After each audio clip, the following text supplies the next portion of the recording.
Rosa, José Luis, no se os ve a ninguno de los dos. La pantalla está en negro.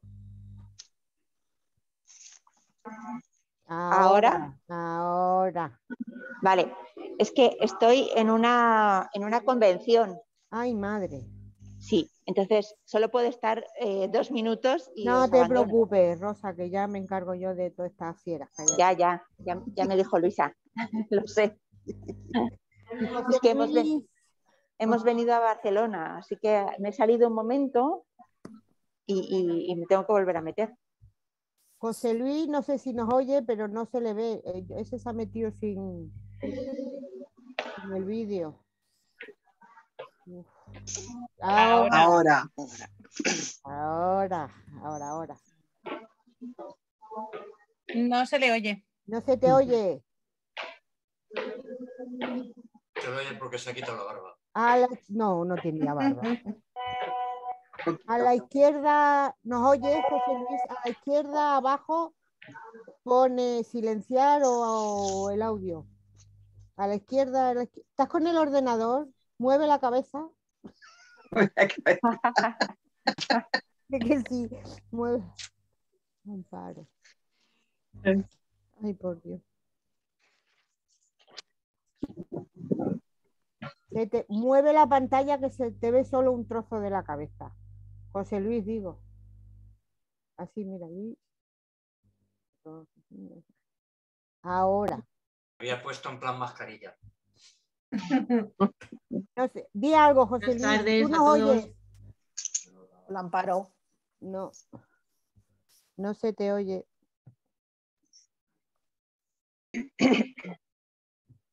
Conectar audio, ahora. Está conectando. ¿Ahora? No, todavía no, está conectando. Tú nos oyes, ¿no? Mueve la cabeza, si nos oyes. No. Suele pasar. ¿Tú nos oyes, José Luis? ¿Me oyes? No. Es que no tengo su teléfono, si no le llamaba. Es que tiene que entrar con el audio compartido. ¿Quieres su teléfono, Pepa? ¿Qué quieres llamar? Para preguntarle, claro.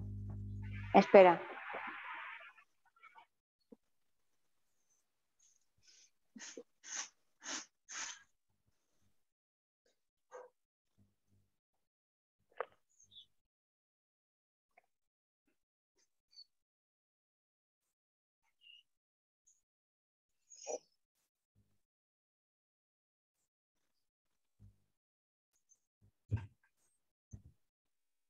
José Luis. Hay dos José Luis. Hola, José Luis, soy Rosa, desde otro teléfono. No te oímos ni nada. ¿Qué te ocurre? ¿Tienes algún problema? No sé qué pasa con el micrófono. Ahora. Vale, cuelgo. Pero yo no sé. Hay dos. Ahora, hombre, ahora. Pero yo te veo doble, hay dos José Luis. Sí. El que se oye es el de abajo. El que pone el nombre. No me digáis que ahora se me ve. Este es el que se ve, ¿no? Y se oye, ¿no? Sí. El que pone José Luis. Luis Sabemos porque se pone verde. La madre que me trajo. El que pone JL Soto es el que nos suena. Bueno, pero si me veis así, ¿se puede hacer o no? Sí, se puede hacer perfectamente. Vale, pues, no te preocupes. Pues así, si la charla resulta interesante, doblemente interesante. Claro, lo que no sepas contestar tú, que lo conteste tu doble. Eso. Claro. Qué bien. Qué bueno. Claro. Eso. Pues no sé por qué salgo 2 veces, pero en el intento de conectar el micrófono se ve que le he dado algo, has doblado algo pantalla. raro. Has doblado pantalla. Tienes un Mac, has doblado pantalla. Sí, no sé por qué. Es igual, cosas de la tecnología. Sí. Qué bueno. Sí. Bueno, ¿cómo estáis? ¿Cuánto tiempo sin veros? Bueno, un montón. A algunas nos conoces, a otros no. Madre, con la pandemia, además la última vez que nos vimos, que fue como muy precipitadamente y no disfrutamos con tranquilidad de aquella merienda, pero bueno. Mira si se acuerda de la merienda. Sí, hombre, me acuerdo, claro, como no me voy a acordar.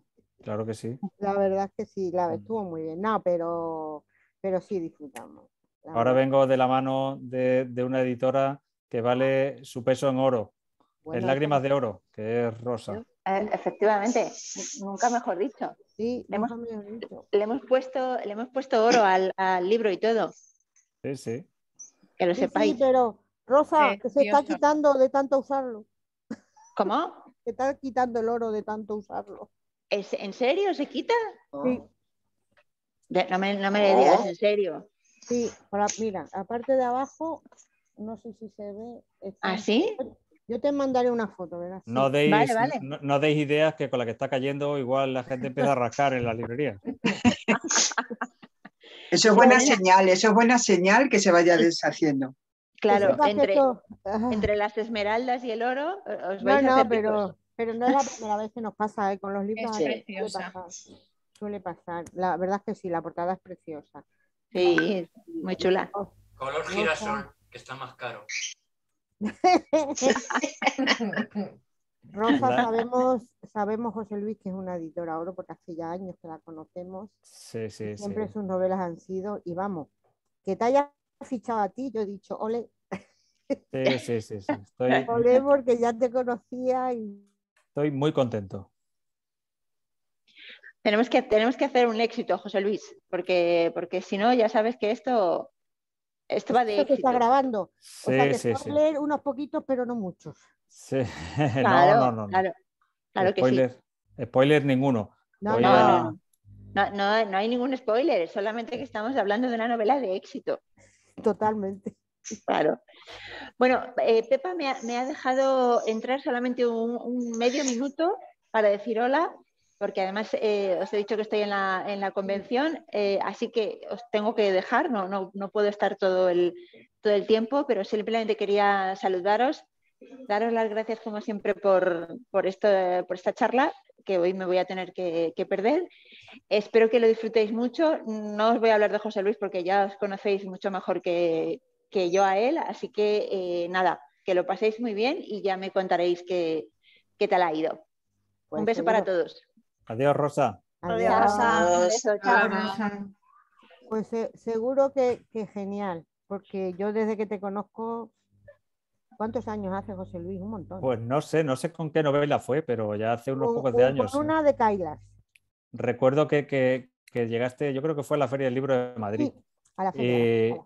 Y me comentaste y tal, quién eras, no sé cuánto y tal, y después me quedé pensando y digo, no sé qué me ha dicho exactamente, porque como estaba allí con las firmas, tal, un poco, y decía, no sé qué me ha dicho Pepa, pero me ha dicho que se dedica, yo lo que sí recuerdo es el buen sabor de boca, digo, esta mujer tengo que contactar con ella como sea. Pues desde entonces. Desde entonces, sí. Desde entonces, y la verdad es que a cada libro a cual mejor. El anterior a mí me gustó mucho, bueno, lo sabes, ese me ha encantado. Con este, yo lo primero que te quiero es agradecer este libro, porque yo he viajado a este libro, bueno, al Perú no, y te iba a decir a sitios conocidos, he recordado, al Perú no, pero sí que es verdad que es un sitio que me gusta mucho y que sí que me gusta, es uno de los viajes que sí que me gustaría hacer. Sí que he viajado a París, he viajado a Sevilla, he viajado a Trujillo, a mi tierra, que es la tuya también, ¿no? También. Además que la teniente, ¿cómo se llama? Que no me... Yo tantos nombres no. Rebeca Parma. Rebeca, sí, al ir de Madrid a Trujillo ha pasado por mi pueblo, que él también lo nombra, Navalmoral de la Mata. Yo digo, mira, parece que estoy viajando con el libro. Entonces, sí. Pues la verdad es que a mí me ha gustado mucho. Sí que es verdad que no voy a contar, no vamos a contar la parte final, porque entonces la parte final, que es una cosa que pone nota de... No lo voy a decir porque ahí contestas a muchas preguntas que te vamos a hacer. Pero que bueno. Acabo de tener una entrevista ahora con Televisión Española y Y digo, es que me da muchas ganas de contaros una parte del hilo argumental y la resolución de la novela, pero no puedo. Claro, no puedo. No puedes, no, porque entonces lo cuentas todo y no. Entonces, bueno, sí que te iba a preguntar sobre el collar y sobre esas cosas, pero no vamos a hablar, sí vamos a hablar y no vamos a hablar del collar, ¿no? Yo, aparte de todo, de este viaje que he hecho unas veces a través del tiempo, pues sí que es verdad que tiempo real y tiempo presente, estas tres tramas, no te puedo decir cuál me ha gustado más, porque está la parte histórica, está la parte de Pizarro, que las veces que he ido yo a Trujillo, por favor, aunque Pizarro no fue bueno, pero bueno, ahí está su estatua, que imagino yo que tú también has ido y mucho, ¿no? Me encanta Trujillo, es un sitio maravilloso y elegí Trujillo para casarme. ¡Anda! ¿Y sabéis quién era el alcalde? ¿Quién? Alberto Casero. ¿Y ese quién es? Mírale, Yolanda se ríe, yo no sé quién es. El del dedito. Qué bueno. Alberto Casero era en aquel momento el alcalde y me casó el alcalde de Trujillo y era Alberto Casero, sí. Qué bueno. Así que no sé si estoy casado o no. Hombre, no sé, no creo que se confundiera tanto, ¿no? Vale. Es broma, es buena, yo lo conozco y creo que es muy buena gente y que no hace justicia a todo esto, a lo que le ha pasado, pero bueno, no sé, vamos, tampoco que lo conozca en profundidad, pero sí lo suficiente como para que me dé cierta lástima del tema ese, sí. Pero vamos, a lo que íbamos, que me casé en Trujillo porque me gusta Trujillo, no porque tenga ni mi mujer ni yo somos de Trujillo, pero es un sitio maravilloso, creo que lo debería conocer todo el mundo. La verdad es que es un sitio que yo he ido muchas veces, pero no me canso de ir, ¿sabes? O sea que sí, porque mi pueblo está a unos 60 y tantos kilómetros, o sea que está relativamente cerca. Entonces, bueno, para empezar un poco la tertulia, lo que llamamos aquí o lo que sea, o el encuentro, cuéntanos un poco cómo nació Lágrimas de Oro. Pues mira, yo hace muchos años, pero puedo hacer como 15 o 16 años, una cosa así, mi hermano, el que me sigue a mí, es historiador y escribió un ensayo sobre los viajes al Nuevo Mundo y contaba la historia de algunos personajes de segunda fila que participaron en el episodio de la conquista de lo que se dio en llamar la conquista del Perú, aunque realmente era el Imperio Inca, ¿no? Para no confundirlo con el Perú actual.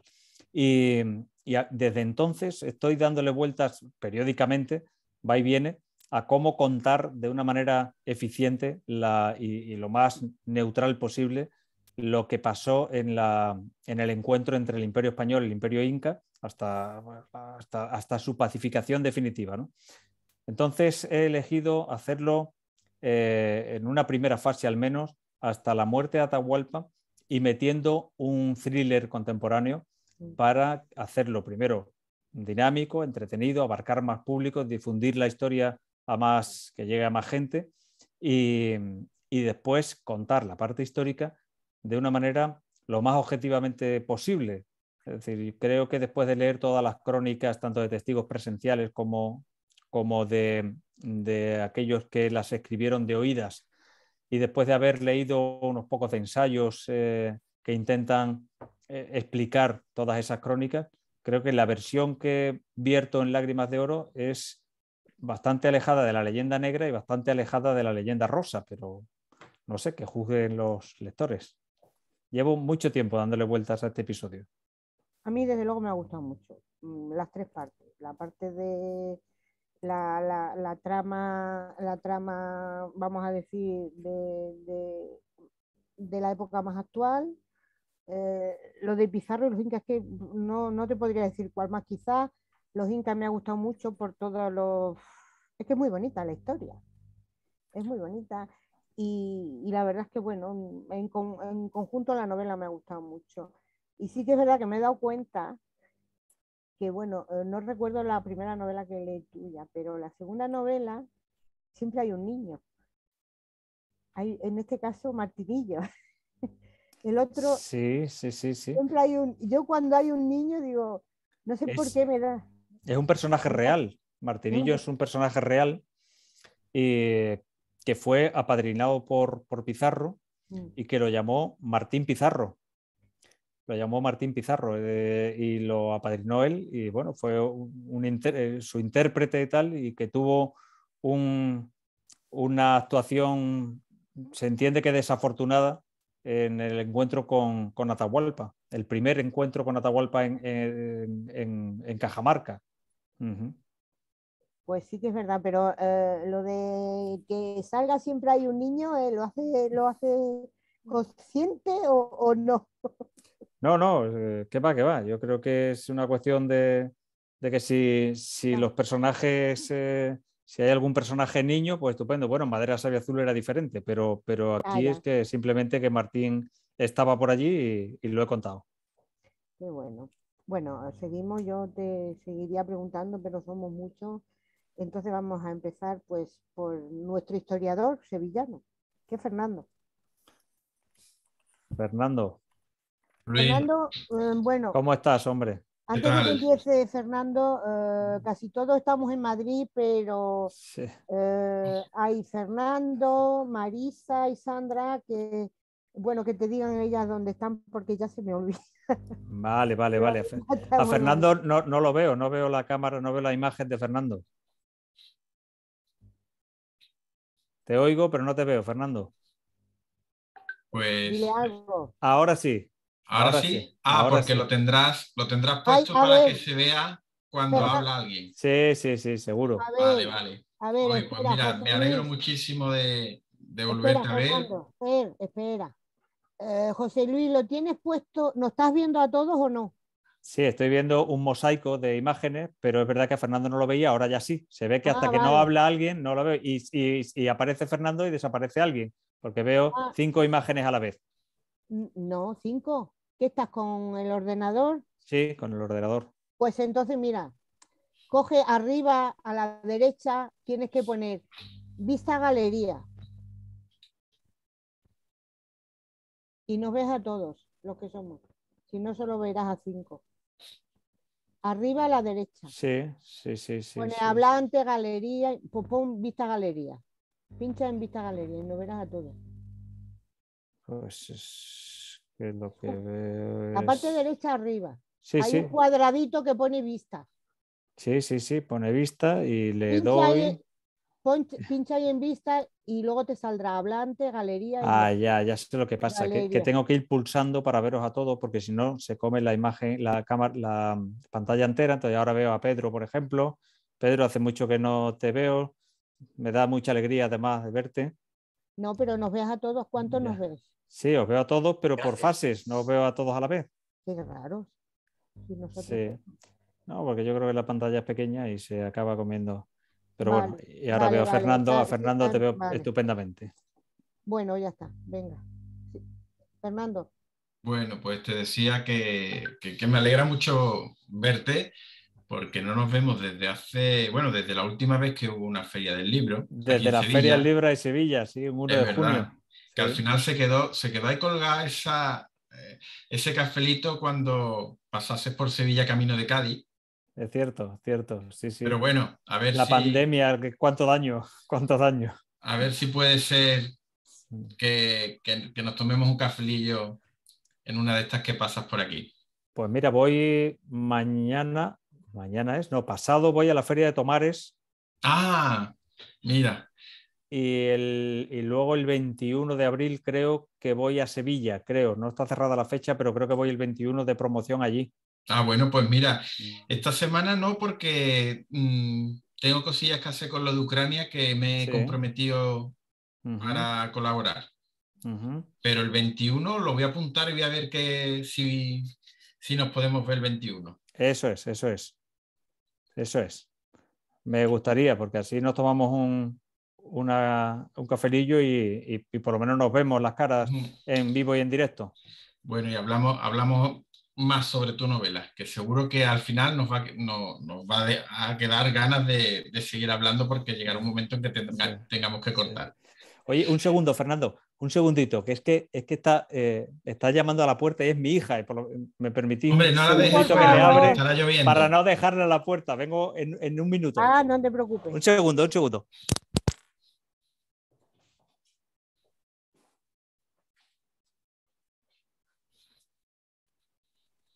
Pues me voy el viernes a cargar cajas para Ucrania. Anda, ¿a dónde?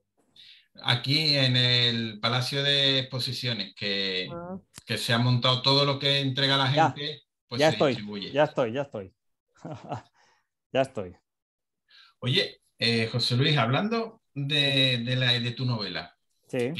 Muchas felicidades porque Gracias. Creo que es una novela increíble. Y bueno, a ti, sí es verdad que una de las preguntas que te quiero hacer es, cuando te pones a pensar qué novela escribir, desde luego, Saigón, Inglaterra, bueno, Irlanda,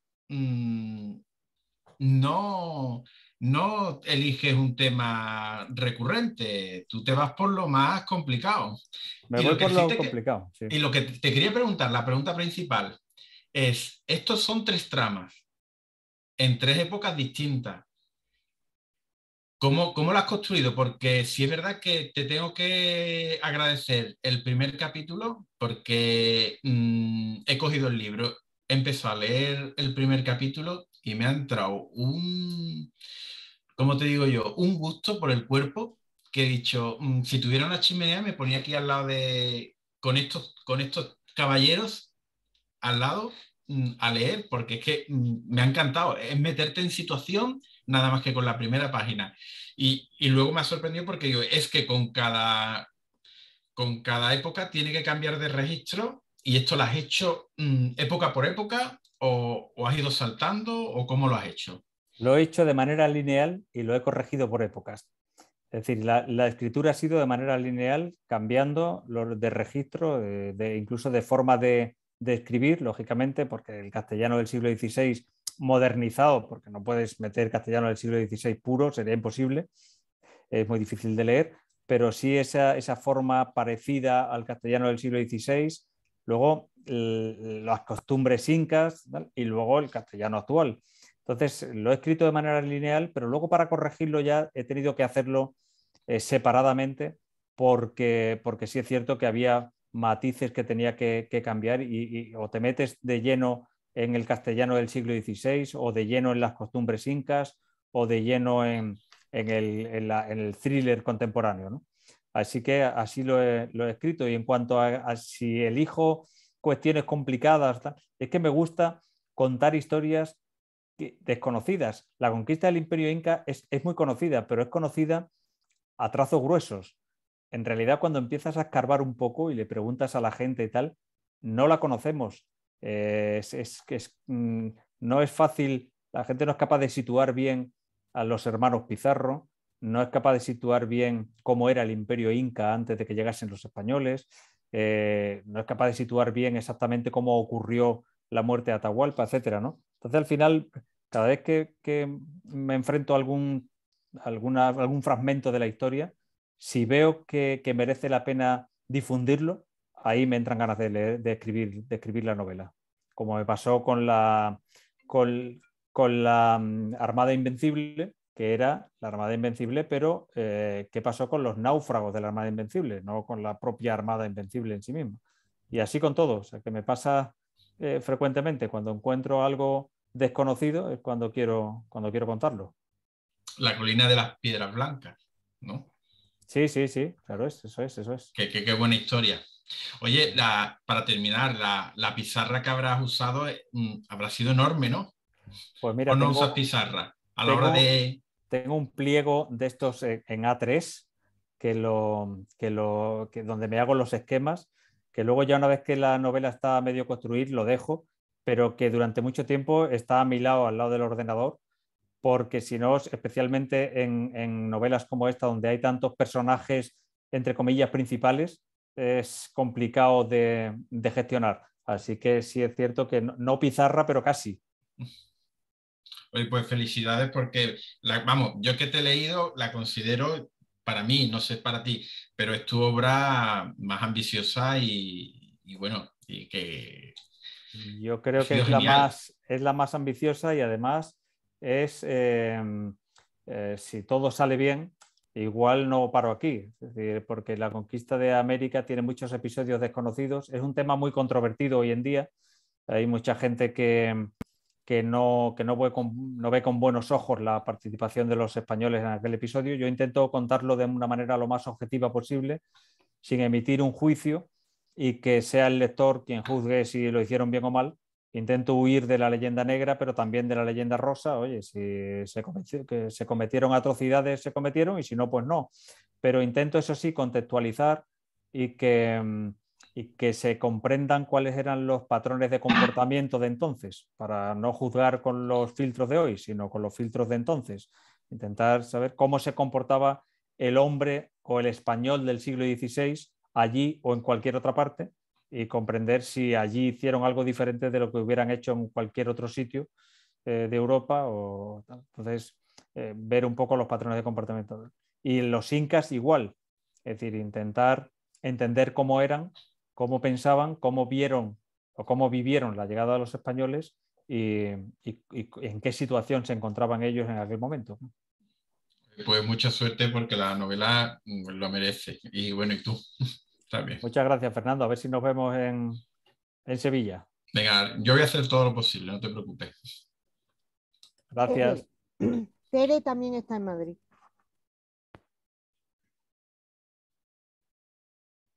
Hola, buenas tardes, José Luis. Hola, ¿qué tal? Encantada de conocerte. Igualmente. Bueno, yo es el segundo libro que leo tuyo. Solo me he leído el de La madera de savia azul, los demás no me los había leído. Y con este no me he leído uno, me he leído 3 novelas. Por lo menos para mí me han parecido 3 novelas, que ya se confluyen en un momento, pero para mí han sido 3 novelas. Las he disfrutado las 3 por igual, pero yo me quedaría con la parte de Pizarro. Porque sí, los incas me han gustado mucho, pero como que me tira más, no sé si porque también yo soy de Salamanca, rayando ya con Cáceres y todo eso, y me tira más. Y lo que quería preguntarte es por una cosilla que me ha llamado mucho la atención. Cuando Pizarro llega a Toledo, esperando todas las capitulaciones, a ver si le dan la aprobación y todo eso, él se encuentra que en la pobreza absoluta, como un personaje de la índole de Pizarro, que debería de haber sido tratado como un héroe, está sin tener para comer. Bueno, a ver, es que en realidad Pizarro tenía bastante dinero cuando se embarca en esto. Eso es una de las cosas que llaman mucho la atención de Pizarro. Pizarro ya tenía cierta fortuna en el momento de emprender la conquista del Perú, y aún así decide poner ese dinero para embarcarse en una empresa incierta. Entonces llega y no solo arriesga su vida, sino que arriesga el capital que tiene. Él podía haberse quedado en Panamá, ya llevaba mucho tiempo en las Indias, había participado con Balboa en el descubrimiento de la Mar del Sur, es decir, ya llevaba un bagaje y tal, era muy conocido y tenía cierta hacienda, pero decide en un momento determinado que quizá en busca de una hazaña mayor o en busca de lo que ellos llamaban gloria, algo que se pareciese a lo que había hecho su pariente Hernán Cortés, decide poner su dinero y embarcarse en este tema. Y eso es una de las primeras cosas que llaman la atención en Pizarro. La segunda cosa que llama la atención es que cuando decide hacer esto ya es para la época bastante mayor, que ronda los 50 y es el mayor de todos ellos. Toda la hueste conquistadora que llevaba era de menor edad que él. Y la tercera cosa que llama mucho la atención en Pizarro es la resistencia física que tenía. Es decir, a pesar de que era el mayor de todos ellos, a pesar de que llevaba mucho tiempo batallando, era probablemente el más resistente de todos los que iban allí, o por lo menos que se tenga constancia, porque incluso cuando sus hombres pasaban un hambre atroz, él compartía su ración, por pequeña que fuera, con ellos y se quedaba sin comer, y aún así ellos morían, muchos de ellos, y él seguía aguantando. Es decir, tenía una resistencia física brutal, y esas 3 cosas llaman mucho la atención en el personaje. Sí, pero que luego cuando vuelva aquí esté en la más pobreza absoluta, es lo que no entendía. Cuando está en Toledo, cuando vuelve, para que le den las capitulaciones, para poder seguir... Claro, porque él ya ha puesto su dinero en la primera exploración. En la primera. Claro. Sí. Él ha Pero puesto... todo lo que había encontrado allí no se quedó con nada, todo fue directamente a las arcas de la corona. No, la corona no. Ellos eran empresas en sí mismos, es decir, eran empresarios. En realidad Pizarro era un empresario y se une a Luque y a Almagro y ponen en común, Diego de Almagro y Hernando de Luque, ponen en común una cantidad de dinero, la que fuera, ¿no? Y Pizarro pone pues, una gran parte de su hacienda, la arriesga en la expedición hacia el sur, ¿no? Diego Almagro igual, Luque no, porque Luque era millonario en aquel momento, ya tenía mucho más dinero que los otros dos. Entonces, bueno, arriesga una parte, pero no todo lo que se podía arriesgar. Pero Pizarro sí. Entonces, cuando viene a España, viene con un dinero limitado. Viene a pedirle al rey que le permita la conquista, pero viene ya con un dinero limitado. Ya no viene con eso es lo que no llegaba a entender bien. Sí, una curiosidad, porque es que a mí me ha llamado mucho la atención que la obsesión que tenían los incas para que los óvulos de las orejas bajaran hasta abajo. ¿Por qué es eso? ¿Que hicieran qué? ¿Que hicieran qué, verdad? Los óvulos de las orejas, que bajaran hasta los hombros. ¿Por qué tenían esa obsesión? Sí. Pues era un símbolo un signo de distinción. Lo hacían solo los nobles, sí, los nobles incas. Lo vemos todavía hoy en algunas tribus africanas y tal, que se ponen en la nariz o se agrandan el labio o tal. Pues ellos eran las orejas, era una manera de decir yo soy de la nobleza inca. Es curioso, les daba por ahí, sí. Pues se agarraban las orejas y se las agrandaban. Podían haber buscado, yo que sé, otro sitio donde ponérselas, pero tenía que ser eso de incómodo y que te llegaran hasta aquí. Sí, es cierto. Pues, la he disfrutado muchísimo, de verdad. Yo quiero seguir leyendo más sobre los incas, o sea que espero que muy pronto nos pongas por aquí algo más de ello y te deseo todo el éxito del mundo porque la novela lo merece. Muchísimas gracias. Gracias a ti. Pedro.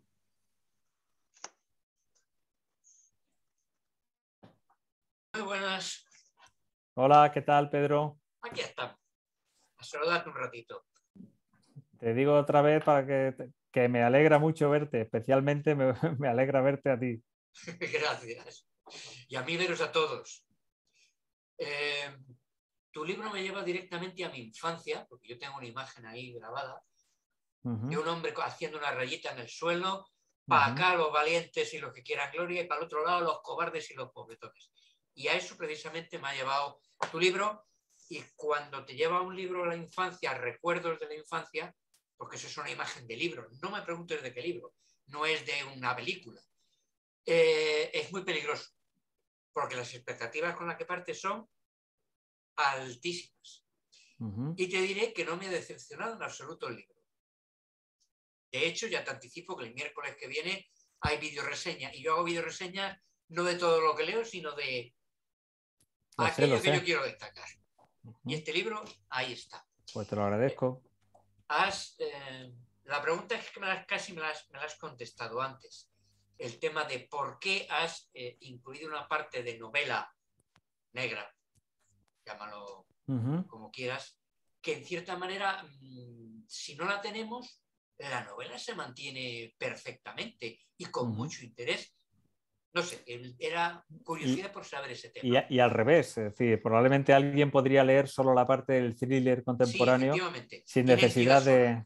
Lo que pasa es que tanto el collar como el otro elemento del que hablo poco cuando me hacen entrevistas y tal, que es la crónica de Francisco Herrera, la crónica del siglo XVI, que sería un poco el certificado de la garantía del certificado de originalidad, autenticidad del collar, el que le da, digamos, el marchamo de valor incalculable.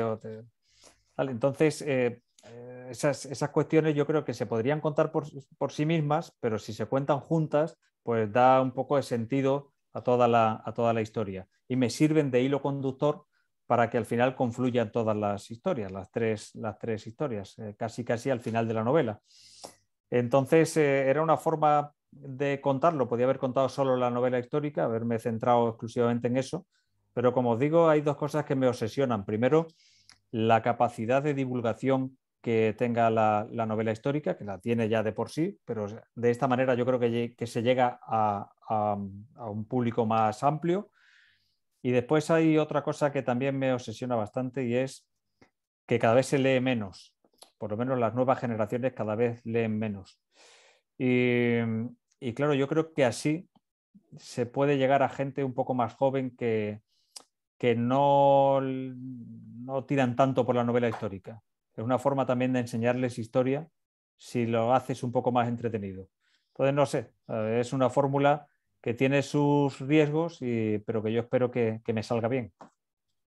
Y lo has dejado un poco en el aire. Lo has dicho así de pasada, pero realmente de la conquista de Perú hemos pillado el inicio. Claro. ¿La intención de una segunda parte?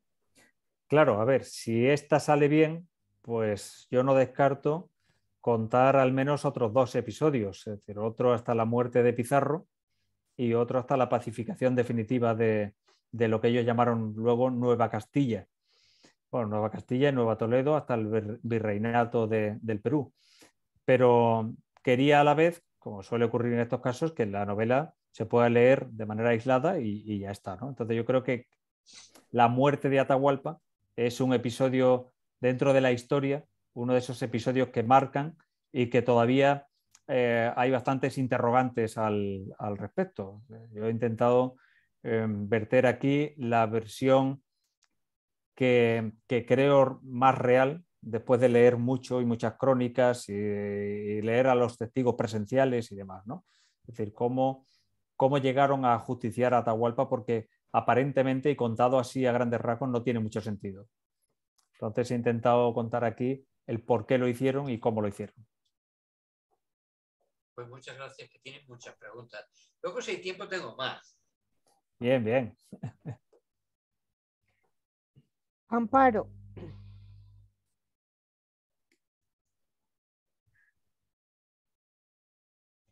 No se te oye, Amparo. Ay, que no la había dado, pero no se había puesto. ¿Qué tal, José Luis? Ahora, hola, Amparo, ¿qué tal? Bueno, pues yo encantadísima de conocerte, porque aunque te he leído la anterior novela, no te conocía personalmente y bueno, a través de esta ventanita me agrada mucho estar y charlar contigo. Y decirte que he disfrutado muchísimo, muchísimo de tu novela, como también disfruté de la anterior. Y me has ido contestando casi, porque me he ido añadiendo preguntas, pero sí que es verdad que al final me contestas a muchas, pero al hilo de lo que casi acabas de contestarle a Pedro, yo te quería hacer una pregunta. De todo lo que has leído, con todo el proceso de documentación, de todas las crónicas, los ensayos y demás, aquí nos plasmas unas ideas, las que tú crees que son las más interesantes, pero ¿cuál es la que más te costó decidirte? De todas las versiones, ¿con cuál tuviste relativamente problemas a la hora de decidirte a plasmar en la novela? Pues fíjate, hay una crónica maravillosa que es la del Inca Garcilaso de la Vega. Claro, el Inca Garcilaso de la Vega está considerado el primer gran escritor americano. De hecho, el Día del Libro se celebra el 23 de abril, no solo por Cervantes y por Shakespeare, sino también por el Inca Garcilaso de la Vega, porque los 3 supuestamente murieron el mismo día. El Inca Garcilaso de la Vega nos deja una crónica literariamente hablando extraordinaria. Tiene un valor literario altísimo. Y luego tiene otro valor también que no tiene el resto, y es que él era mestizo. Por lo tanto, él se cría con la familia de su madre, es decir, con los incas. Y entonces refleja en su crónica algo que no reflejan los demás, que es el costumbrismo inca. Él habla mucho de cómo vivían los incas antes de llegar los españoles. Hablaba de oídas, es verdad, pero lo que oía en su familia. Bueno, cosa entonces, que lo reflejas magníficamente en tu novela. claro, yo creo que para eso me guío fundamentalmente con él, por él, y luego por otra serie de ensayos posteriores y escritos de ensayos de escritores y de historiadores americanos, peruanos sobre todo. Pero es verdad que el Inca Garcilaso, aunque la cuenta de oídas, pero no cuenta de oídas, sino de primera mano, lo que oye en su casa, ¿no? Lo que oye en la familia de su madre. Pero claro, entonces todo eso parece muy creíble. Sin embargo, el Inca Garcilaso tiene una versión de la historia del encuentro de Pizarro con Atahualpa que defiende excesivamente o se acerca excesivamente a la leyenda rosa, es decir, defiende excesivamente a los españoles. A los incas también, es decir, de hecho él está considerado en el mundo indigenista como un adalid de los indígenas y tal, y en el Cuzco el estadio de fútbol se llama Inca Garcilaso de la Vega, y bueno, en fin, en la universidad hay un aula Inca Garcilaso, todo. Él defiende a los incas mucho, tal, pero también defiende a los españoles y lo hace excesivamente. Entonces quizá con su crónica es con la que más problemas hay, porque en un principio parece la más creíble y sin embargo luego los historiadores te van desgranando la crónica y te das cuenta de que comete unos errores de bulto y probablemente lo hace para salvar un poco a su padre. Su padre llega un poco más tarde del final de esta novela al Cuzco, llega con las tropas reales y defiende primero al rey, luego se pasa a los contrarios y luego otra vez al rey. En fin, entonces él, como el padre es tildado de traidor, él intenta protegerlo de alguna manera y limpiar su imagen. Entonces, su crónica me ha dado muchos problemas. Bueno, que está un poco maquillada, ¿no? Sí, está un poco maquillada, pero luego tiene un valor literario brutal, ¿no? Brutal. Pues muchas gracias por esta novela. Espero que tengas muchísimo éxito. De verdad que es aprender historia de forma amena y entretenida, porque a pesar del grosor, que es gordita, se lee muy, muy bien. Vamos, yo he disfrutado como una enana. Y eso de las 3 tramas me ha encantado, me ha gustado. O sea, esto de, ya nos salimos un poco de las 2 tramas, presente, pasado, tal, no sé qué, pero me ha gustado lo de las 3 tramas, aunque 2 confluyan en una misma época, pero me ha gustado. O sea que felicidades doblemente por la obra y por conocerte. Encantada. Gracias, igualmente.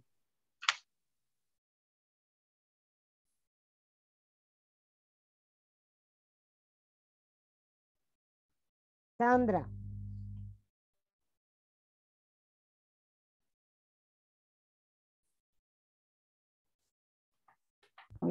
Ahora, que no me quitaba el audio, no te oía a ti. Hola, ¿qué tal, José Luis? Pues muy bien, muy bien. Hola. Ya sabes que encantado de estar aquí, así que... Pues nada, y yo de conocerte. Pues nada, es la primera novela que leo tuya, con lo cual llevo poquito aquí en el club y la verdad es que ha sido un honor leerlo y me ha gustado mucho. Pues has respondido también a muchas preguntas de las que tenía en mente, por ejemplo la de Fernando, eso de que si lo habías hecho por particiones o lo habías hecho entera, porque la verdad es que es una novela, pues que es eso, que al tener tanta diferencia entre una época y otra, pues también cuesta un poco saber si lo habías hecho todo, pero bueno, ya lo has respondido. Y nada, y decirte, pues nada, que ¿cuánto tiempo has tardado desde que empezaste a tener la idea hasta que has terminado de documentación y demás? ¿Cuánto tiempo has tardado en...? Bueno, en el momento en que me puse ya de lleno con esta novela, que fue al final de la promoción de Madera de Sabia Azul, más o menos, el proceso de documentación es lo que más me ha llevado con diferencia. Es decir, yo el proceso de escritura lo hago bastante rápido porque no suelo tener grandes problemas para ponerme a escribir. Es decir, me abstraigo con facilidad.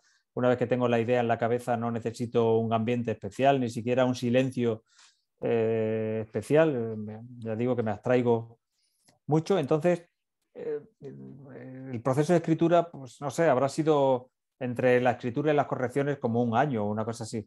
Pero el proceso de documentación me llevó en torno a 2 años.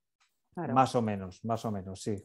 Es como digo, las crónicas se contradicen. Las versiones no son una única versión escrita de manera diferente por los cronistas. No. Hay versiones incluso diferentes, ¿no? Y hay elementos comunes, es verdad, pero luego hay una serie de cosas tal. Y luego hay que tener en cuenta otra cosa con el tema de la documentación, y es que los incas no conocían la escritura. Entonces, todo está escrito por los españoles. ¿qué versión es la buena? Si los españoles son parte interesada. Pues hay que ir viendo un poco cuáles de ellos introducen un poco más de sombra, más que de luces en la conquista, ¿no? Es decir, oye, ¿cuáles no ocultan posibles atrocidades cometidas por los soldados españoles?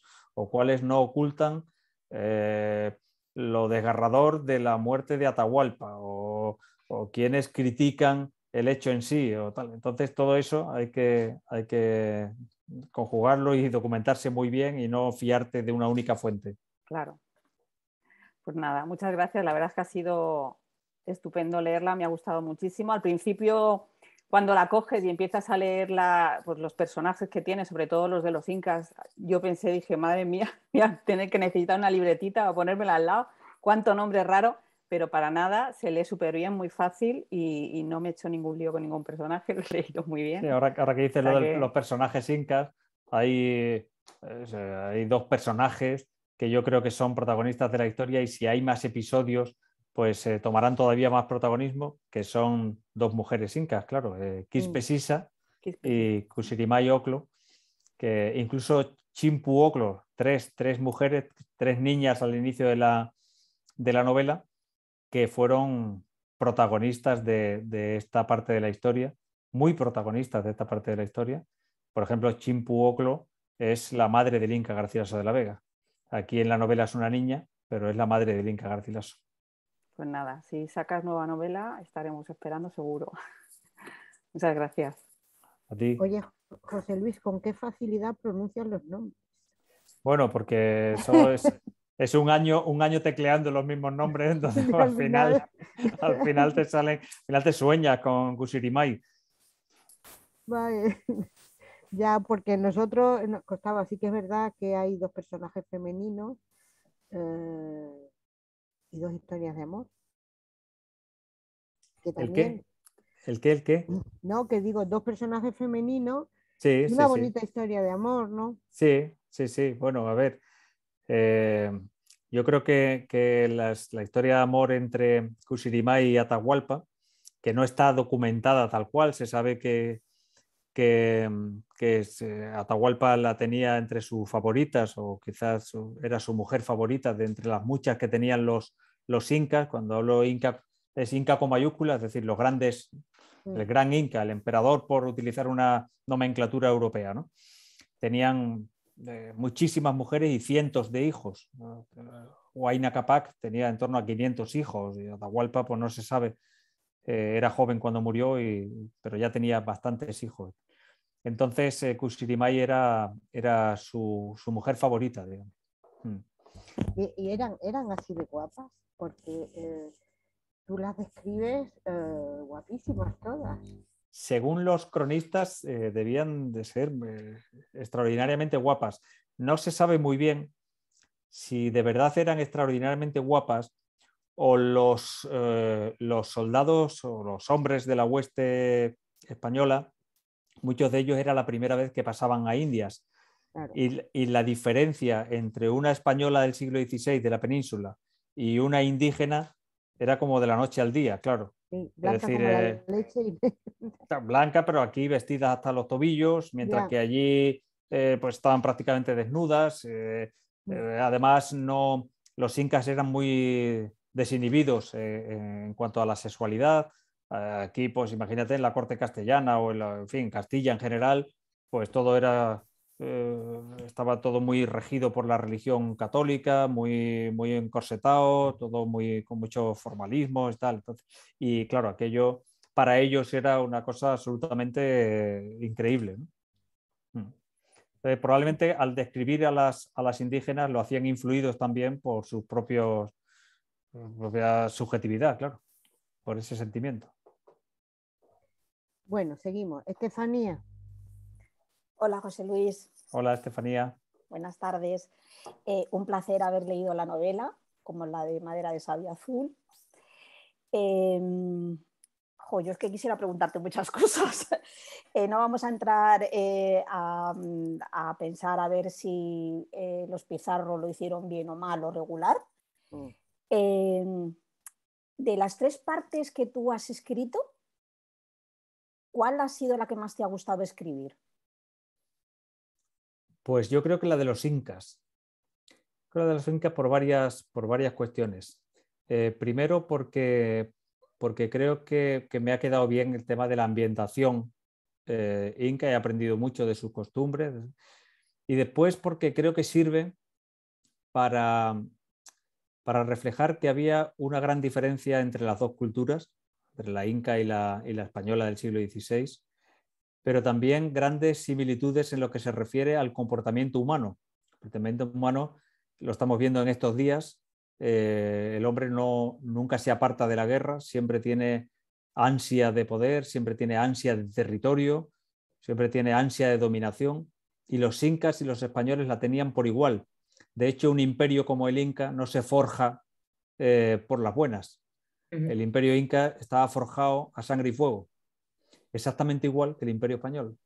Entonces yo intento reflejar cómo las generaciones de inca a inca tenían como misión agrandar un poco más, es decir, dejaban como herencia, digamos, como marchamo, cada uno de los grandes incas, dejaban como marchamo el haber ampliado su territorio. Y claro, el territorio se amplía a veces por las buenas, porque se sometan por las buenas algunos de los pueblos colindantes, o por las malas. Y los incas iban y hacían exactamente igual que los españoles, ofrecían el sometimiento, el vasallaje por las buenas, y si no se avenían a razones, entonces entraban a sangre y fuego. Y ha sido una de las cosas que creo que mejor se reflejan en Lágrimas de Oro y que sirven para contextualizar cómo era la época, tanto en un sitio como en otro, ¿no? Y en cuanto a si los pizarros lo hicieron bien o mal, yo creo que tampoco hay que entrar a juzgarlo, pero sí hay una serie de elementos de juicio para que el lector luego haga lo que quiera, ¿no? Y creo que hay que fijarse un poco en los patrones de comportamiento. Y en el siglo XVI, ¿qué se hacía? No solo allí, sino en el resto del mundo. ¿Qué hacía el Imperio Español en Europa? ¿Cómo actuaba en Europa y cómo actuó allí? Y es una forma de saber si actuaron fuera de esos patrones o no. Ya, lo que pasa es que tú ahora lo ves con los ojos del siglo XXI y te parece pues, como claro, muy, muy cruel. Entonces, no, eso no, como que no... No pasa ni un filtro. Es decir, en el siglo XXI no pasan ni un filtro, pero ni los españoles, ni ninguno. ni los incas, es decir, ni nadie. Es decir, trasladar el siglo XVI al XXI no pasa ni un filtro, nada, ninguno. Bueno, pues yo tengo que decirte que yo me quedo con la parte de los incas, que a mí me ha gustado muchísimo. Me ha parecido súper curioso la cantidad de datos que das, a pesar de no tener que... Es una verdadera pena que no se pueda saber si eso era cierto, porque como ellos no sabían escribir ni leer, nada más que bueno, lo que querían contarnos los eruditos de aquella época, y me quedo con Quisquis-Isá. Sabéis que, además, como curiosidad, que de todos aquellos personajes, en España solo existe una imagen que todavía perdura, que es precisamente la de Quispe-Sisa en el Palacio de la Conquista de Trujillo. Sí. Porque como era la madre de Francisca Pizarro, que luego aquí fue, digamos, la precursora la base de una familia aristocrática española, la hija mestiza de Pizarro, pues quiso que su madre estuviese en la fachada del Palacio de la Conquista, y ahí está. Si visitáis Trujillo, podéis identificarla fácilmente. Pues enhorabuena, José Luis, enhorabuena. Bien. Y aquí esperando a que nos traigas ya el próximo libro. Gracias. Y que no tarde tanto, por Dios. Sí. ¿Ya has tardado? Bueno, ahora ya tiene casi la documentación ya. Sí. Me parece, ¿cuánto han sido, José Luis, desde el último? Por lo menos 3 años. 3 años justo, sí, prácticamente, 3 años. Sí. Seguimos, Natalia. Hola, José Luis, buenas tardes. Por aquí. Hola, Natalia, ¿qué tal? Bien, bien. Estaba justo mirando, digo, madre mía, las fotos que nos hicimos cuando Madera de Sabia Azul. Sí. Y efectivamente salta un 28 de marzo del 2019. Sí. La novela salió un 2 de marzo y esta ha salido el 7 de marzo. O sea que es que al revés, esta el 2 y aquella el 7. Sí. Digo, madre mía, Sí, sí, que lo pasamos muy bien, sí. Tanto en la pastelería como luego en la presentación en la librería Gaztambide. Sí, con el pobre Colmenarejo, que acaba de fallecer hace un mes. Sí. Es verdad. Me presentó la novela allí en Gaztambide, sí. Sí.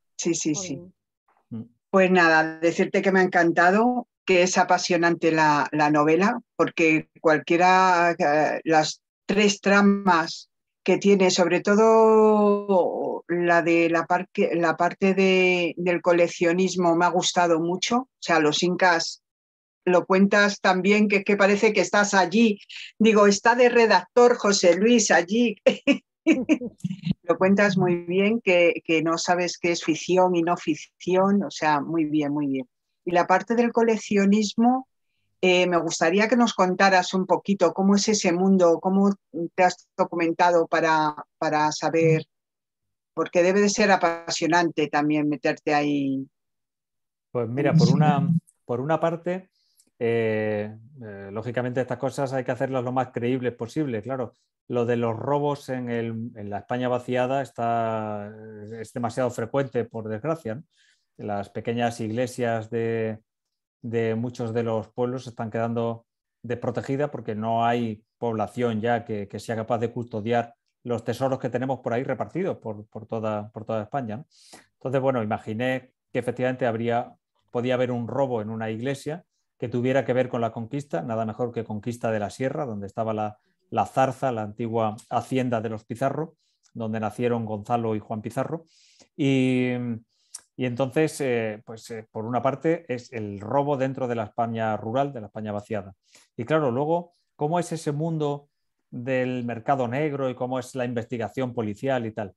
Por una parte, y lo pongo en la nota de autor, había leído recientemente el libro Los ratones de Dios de Rendueles, hablando de la desaparición del Códice Calistino de la Catedral de Santiago. Y más o menos te ponen antecedentes como es una trama de investigación policial acerca de las obras de arte robadas y tal, ¿no? Y luego necesitaba alguien que desde dentro de la Guardia Civil me explicase un poco cómo funciona este tipo de operaciones internacionales, cómo funciona el mercado negro y tal. Y tuve la suerte de conocer a la comandante Pascual, que conoce estupendamente la UCO y conoce estupendamente este tipo de operaciones, y ella ha sido la que me ha ido guiando y la que me ha corregido al final algunos pequeños deslices que uno puede tener si no conoce bien cómo opera la Guardia Civil en este tipo de cosas. Pues es que me ha gustado, sí. Estaban muy apasionantes las dos. Decías ahí que llegó la otra, ¿qué hago? ¿Me lo salto? No me lo salto, porque la verdad es que tu novela da opción a me leo una parte y luego me leo otra. Claro, ahí está. Hay un personaje del que también merece la pena hablar, que es Julio Adelman, el ladrón de obras de arte, el coleccionista y ladrón de obras de arte, del que yo creo que todos los que nos gusta mucho la historia tenemos un poquito de Julio Adelman, no de ladrones, pero tampoco, es decir, ese fetichismo, esas ganas de coleccionar objetos de la época y tal, ¿no? Y entonces, pues este es uno de estos locos por el coleccionismo, que le lleva incluso a robar con tal de tener ciertos objetos de la época. Pues nada, muchas gracias, José Luis, y a ver si nos vemos en persona por Madrid. Ojalá. Un besote. Ojalá pronto. Gracias. Sí. Un beso. Bueno, imagino que a la feria sí vendrás. Sí. Lógicamente no hay fecha todavía, pero sí, claro. Sí, claro, pues ahí vamos a estar nosotros, no te quepa duda. Pues me encantaría, sí, me encantaría que nos viésemos en la Feria de Madrid. Había una presentación programada en la librería Le, pero luego al final hubo una reprogramación de la propia editorial, que quería que hiciese una gira por Valencia y otra por Galicia y tal, y lo hemos aparcado, y bueno, pues yo creo que directamente iré a la feria. Genial, pues vamos, sería el único año que no fuéramos. No, claro. No. Hay que verse allí. Hombre, hay que verse y hay que yo creo que el contacto ya con los autores y vosotros los escritores con los lectores, yo creo que ya es importante y necesario. Mucho. Yo tengo un mono de lectores que no te pueden imaginar. Me gusta eso. Bueno, pues bueno, por lo menos gracias a esta ventanita podemos seguir en contacto con vosotros, la verdad es que sí. Sí. Yo siempre digo bendito Zoom, que por lo menos en estos 2 años de pandemia hemos podido estar, pues al principio decían que no, pero luego muchísimo. O sea, que es el único contacto, pero bueno, la verdad es que está bien, por lo menos podemos hablar con vosotros. Bueno, seguimos. Belén.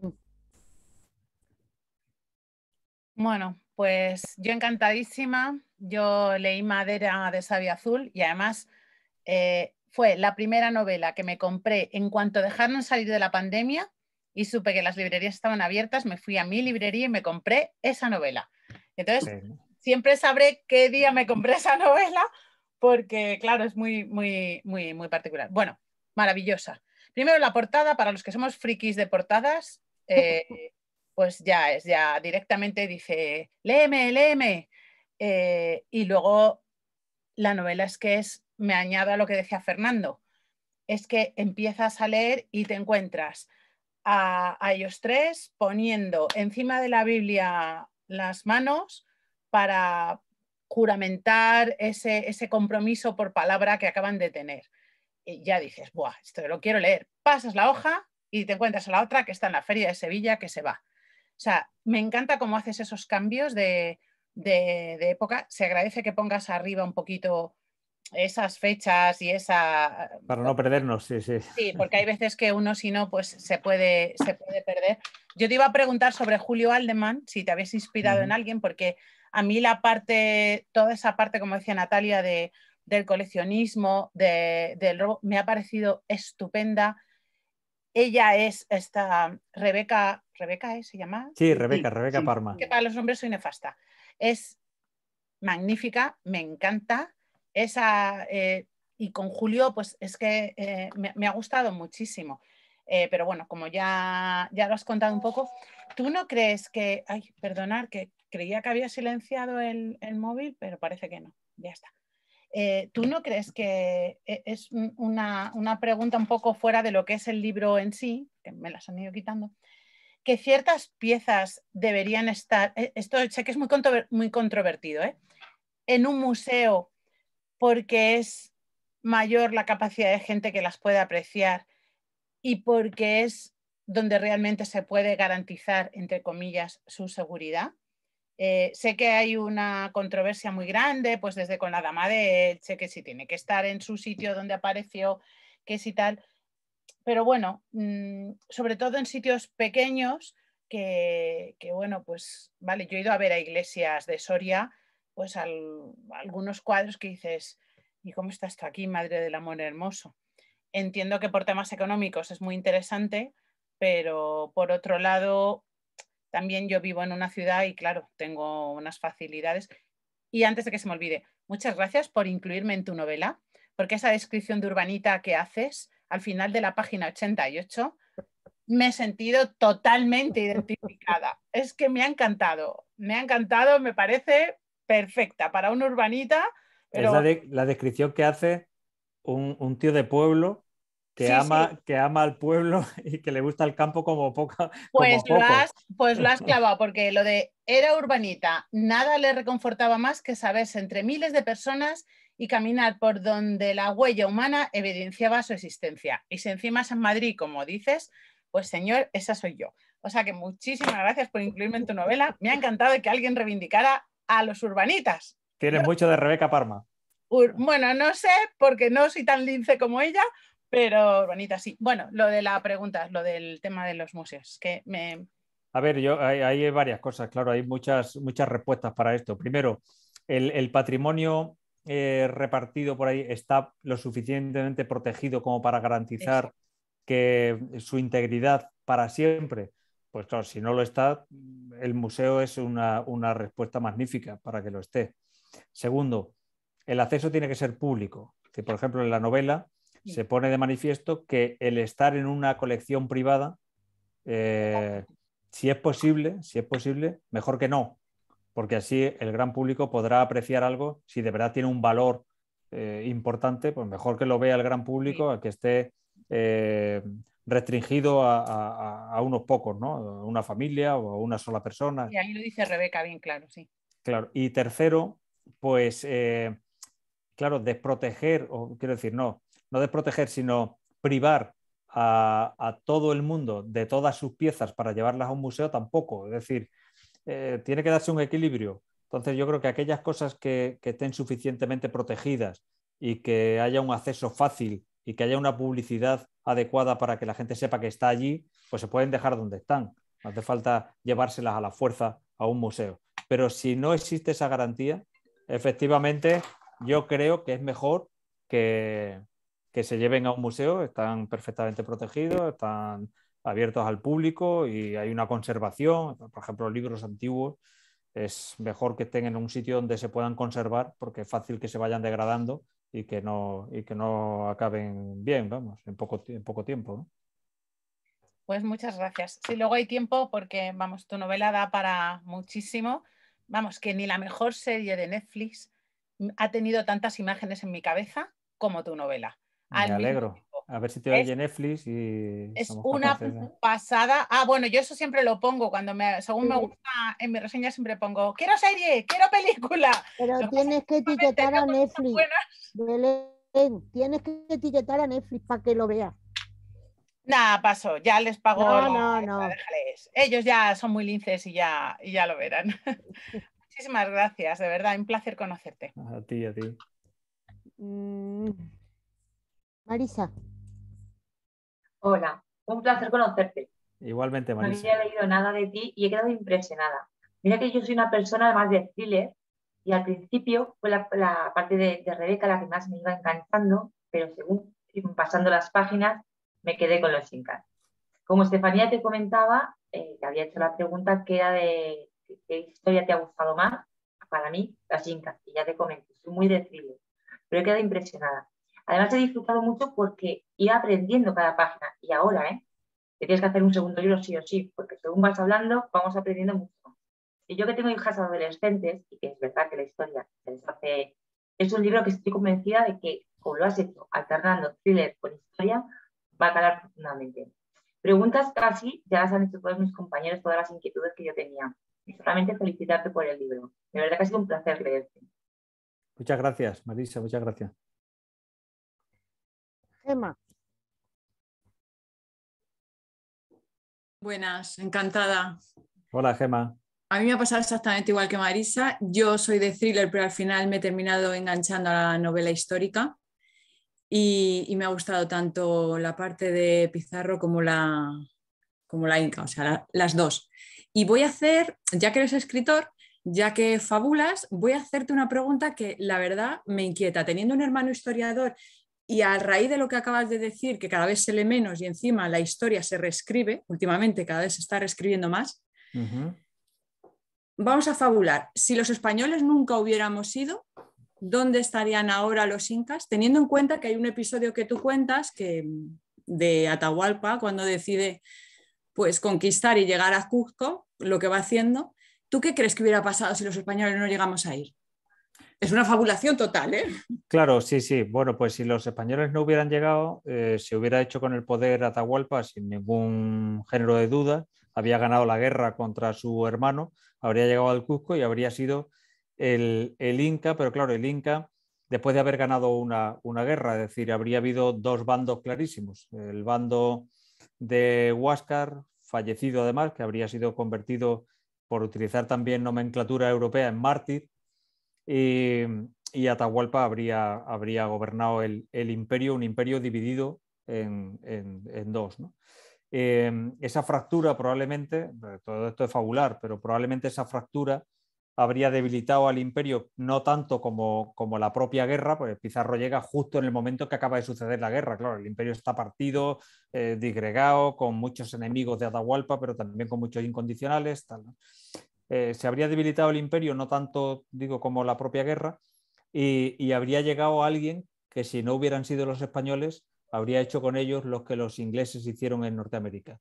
Entonces los incas no se habrían sometido a un mestizaje nunca, habrían sido sometidos y llevados a reserva y se habría aniquilado no solo su cultura, que ya se asimiló y se aniquiló por parte de los españoles, prácticamente de aquella cultura queda muy poco, porque eso siempre ha pasado, es decir, la cultura dominante siempre acaba absorbiendo a la nueva, pero en el caso de los pueblos, de los ingleses, por ejemplo, pues no solo llegaban y hacían cierto sincretismo como los españoles, sino que además la aniquilaban casi por completo. Yo creo que eso habría pasado, pero vete a saber, ¿no? Es que yo estoy muy de acuerdo con lo que tú dices, yo pienso exactamente lo mismo. Además, el español siempre intentó aprender la lengua, intentó comunicarse y aprender sus costumbres. Y además es que tú en el libro lo dejas perfectamente marcado con el niño Martinillo, o sea que... Pues ha sido un placer de verdad leerte y seguramente que repetiré, y he apuntado ya la de la Armada Invencible, que lo que has dicho al principio me ha enganchado. Y muchas gracias. Gracias a ti, Gemma. ¿Sabes qué pasa, José Luis? Que cuando estamos con un autor que yo sí conozco, pero ellas no, al final enganchan y buscan los libros anteriores. Claro, sí, O eso sea es buena cosa. Claro que es buena cosa. Si yo siempre digo que cuando se conoce un autor es mucho más fácil. ¿Vale? Es mucho más fácil y yo no sé, ahí ya como sí, yo te conozco, ya sé más o menos cómo escribes, ya sé que me va a gustar y sí que es verdad que de los libros tuyos este para mí ha sido fenomenal. Y yo creo que Rebeca y Julio deben de seguir en tus libros. Yo lo dejo ahí, yo lo dejo. Bueno, a ver, nunca se sabe, yo creo que sí. Yo creo que también. A mí me han gustado la parejita. Sí, bueno, yo creo que le queda mucho por decirse. Sí. Sí, porque lo has dejado ahí como a ver qué pasa con estos dos, ¿no? Sí. Yolanda. José Luis, Yolanda, un placer ¿qué tal? volver a verte. Igualmente. Qué alegría, qué alegría. Igualmente. Estaba recordando al hilo de lo que hablabas con Belén acerca de las obras que están en los pueblos. Me acordaba de las exposiciones de las edades del hombre, que en cierto modo se hicieron para eso, para que la gente conociera las obras de arte que estaban en los pueblos y que muy pocas veces tenían acceso el público en general, pero bueno, luego se lo aprendieron. Entonces creo que tu reflexión es perfecta y la correcta. Yo darte la enhorabuena. No me quedo con ninguna de las dos tramas porque yo creo que las dos por separado funcionan muy bien y juntas ya son la leche, con perdón. O sea, me parece que están muy bien interconectadas y que sabes darle mucho ritmo a la novela. Has conseguido que dejar siempre los capítulos en alto para que nos sigamos enganchando en el siguiente y no perdamos nunca el hilo. Pero yo quería preguntarte acerca de las licencias históricas. Tú haces una reflexión al final de la novela sobre ellas, que no voy a desvelar, pero quiero que nos la digas tú. Esos huecos que, como tú dices, hay que ir llenando porque no están, porque no sabemos en realidad qué pasó. ¿Tú te marcas un límite a la hora de ficcionar o simplemente pretendes ser verosímil con lo que cuentas? A ver, yo intento que todo lo que es verdad tiene que estar. Todo lo que se sabe tiene que estar.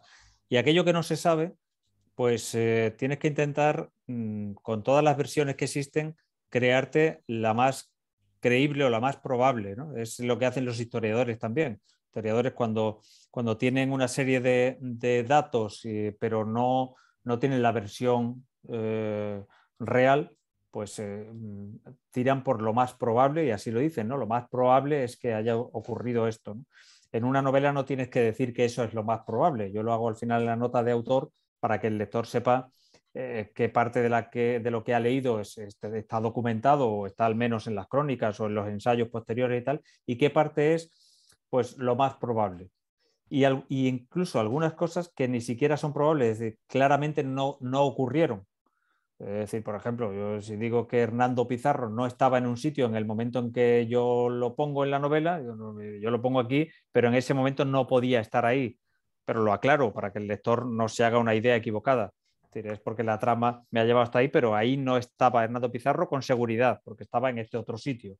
Bien, entonces yo creo que hay que aclararlo todo esto. Pero en esos huecos a los que aludes, en los que no se sabe con seguridad qué ocurrió, yo creo que hay que hacer la versión más probable y luego aclararlo. desde luego creo que tú has llenado muy bien los huecos, ¿eh? Creo que están muy bien rellenos. Pues felicitarte, de verdad que a mí me ha encantado, me gustó mucho Madera de Savia Azul, pero aquí has mezclado mis dos géneros favoritos, el histórico y el negro, así que yo estoy encantada de la vida. Estoy feliz, así que insiste, por favor, porque se te da muy bien, así que enhorabuena. Muchas gracias, Yolanda.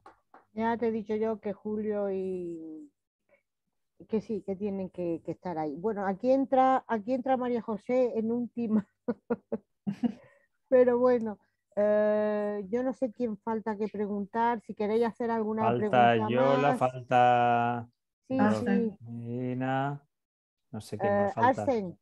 Bueno.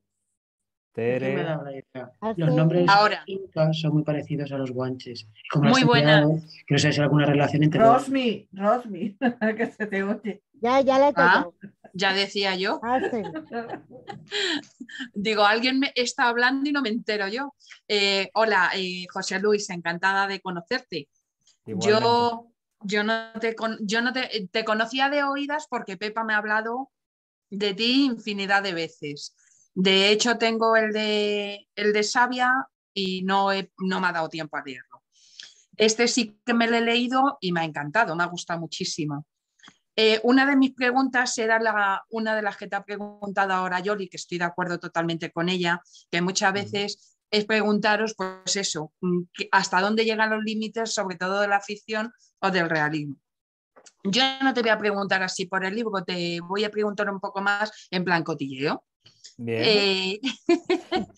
Tú has utilizado más o menos fetiches, ¿no? Pues el collar y todo eso. Al escribir la novela, o esta u otras, ¿tú utilizas fetiches? Nunca. No. ¿Ninguno? Utilizo la imaginación solo. Imagino que los tengo, pero no. ¿Pero no tienes así alguna manía o algo que se te ocurra? Nada. ¿Qué va? La verdad es que quedaría genial que yo dijera aquí ahora que no soy capaz de escribir, salvo que tenga una copa de vino de matarromera aquí al lado, llena hasta la mitad, a una temperatura adecuada, porque si no, no me sale la novela y tal, pero no es verdad. O con música. Escribo en cualquier sitio, con con música, sin música, con gente hablando alrededor, en un bar, en mi casa, con las niñas jugando aquí al lado. O sea, me da igual porque tengo una gran capacidad de abstracción por ahora y como me metan en mi historia, salvo que me interpelen directamente y me digan algo directamente y me saquen de donde estoy, lo normal es que me meto en la historia y no sé lo que está pasando alrededor. Me da igual. Podría escribir en una discoteca donde estuviera sonando reggaetón. Ah, muy bien. Y escucha, y cuando por ejemplo, ya se de tus libros anteriores, pues evidentemente tienes opiniones, reseñas y todo. Todo eso, a la hora de hacer otra nueva novela, ¿cómo te influyen?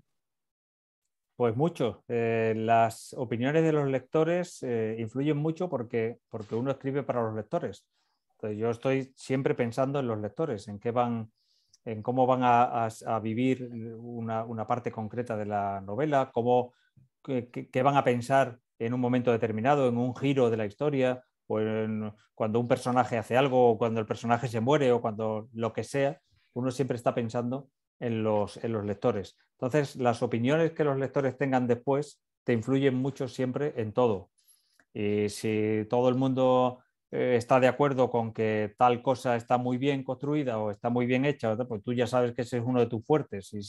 Y aquello es lo que se te critica cuando la crítica es sincera, que yo siempre le agradezco. A lo mejor resulta que en un foro donde estamos muchos y tal no se atreven, pero yo siempre digo, oye, luego escríbeme por tal y me dices que no te ha gustado. Porque yo aprendo de lo que a alguien no le ha gustado o a la mayoría no le ha gustado.